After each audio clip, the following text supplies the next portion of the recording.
Just want to go ahead and talk to you once again this evening about a subject that I've already covered, which is delinquent property taxes.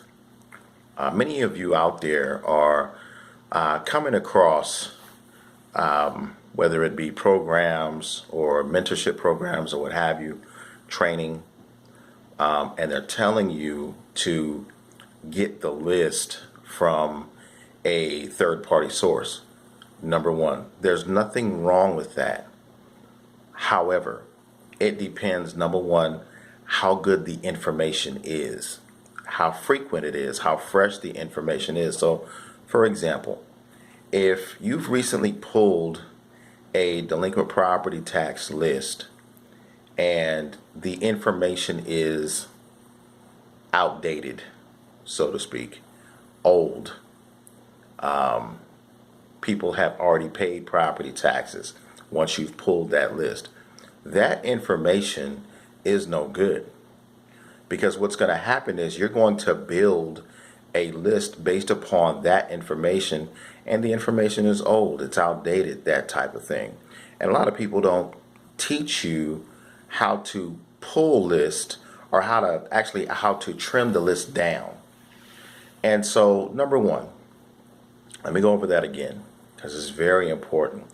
You have to find when you're pulling delinquent property tax list, you have to make sure the information is fresh.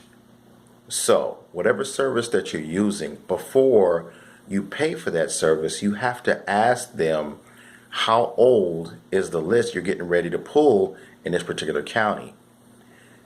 They're going to tell you, okay, it's this old, it's that old.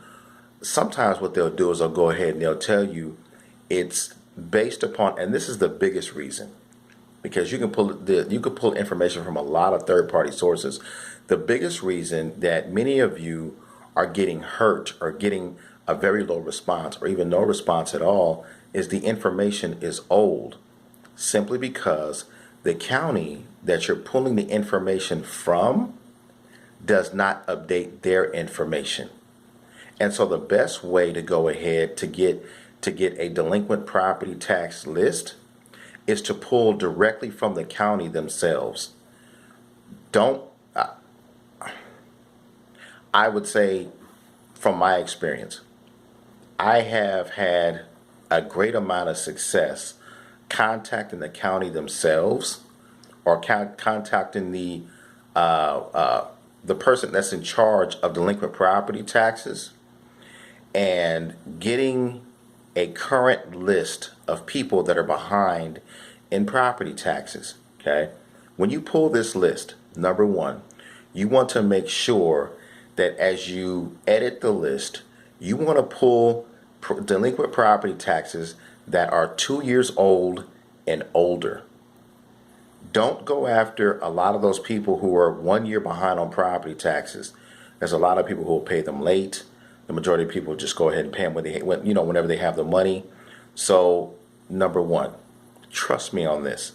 Make sure that people are at least 2 years behind and older. So let's say 2, 3, 4, 5 years behind on property taxes. Those are the people who would be raising their hands saying, hey, I need help. Or, hey, I can't afford property taxes.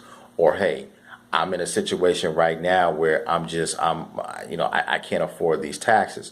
Those are the people that you want to target. Stop mailing people that are 1 year behind on property taxes.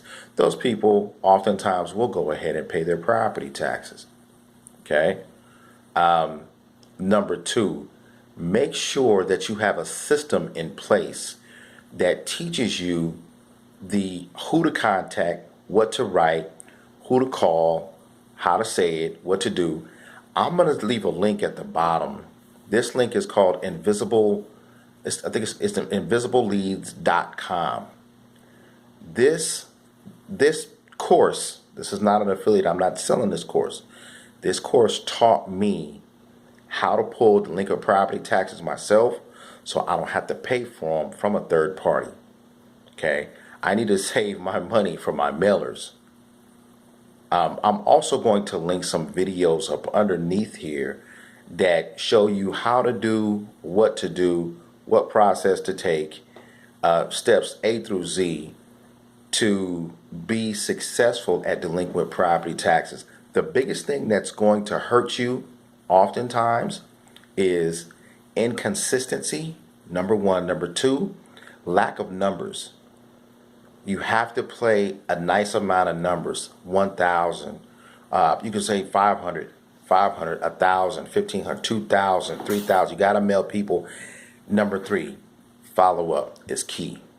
You have to follow up. Many of you are playing in areas and counties that are highly, highly, highly competitive. And so in order to stick out, you have to have your mail piece in front of them consistently. Okay? So it's going to cost you a little bit of money. But how you get past this and how you can actually cut your expenses in half is you go ahead and you get with a partner.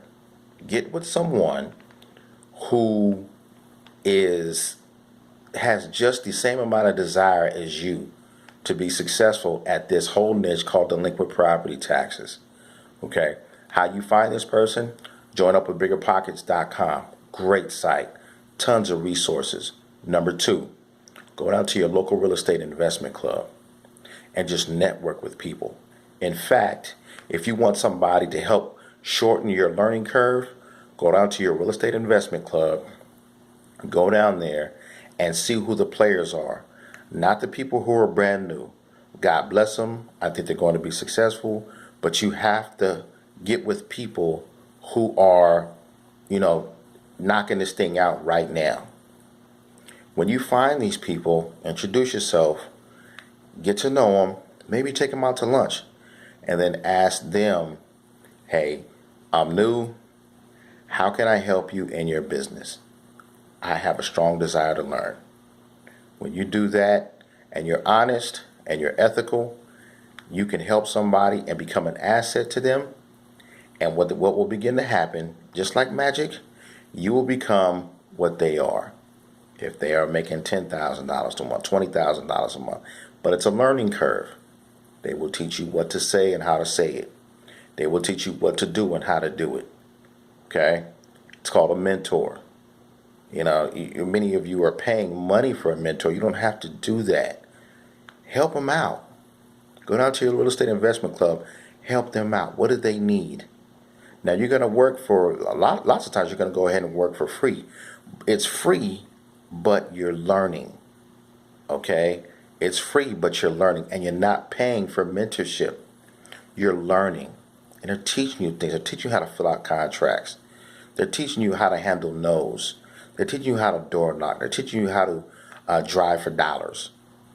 They're teaching you how to fix and flip, buy and hold, that type of thing. You understand what I'm saying? Many of you are going ahead and you're ordering from these gurus and that type of thing. You can go down to your local real estate investment club and just go find somebody for free and just hop in their back pocket and just become their eyes and ears when it comes to deals and all this other stuff. So this is just a tip. Just another tip to help you guys out, okay? I'm going to have some links at the bottom of this as well. And you all have a good night.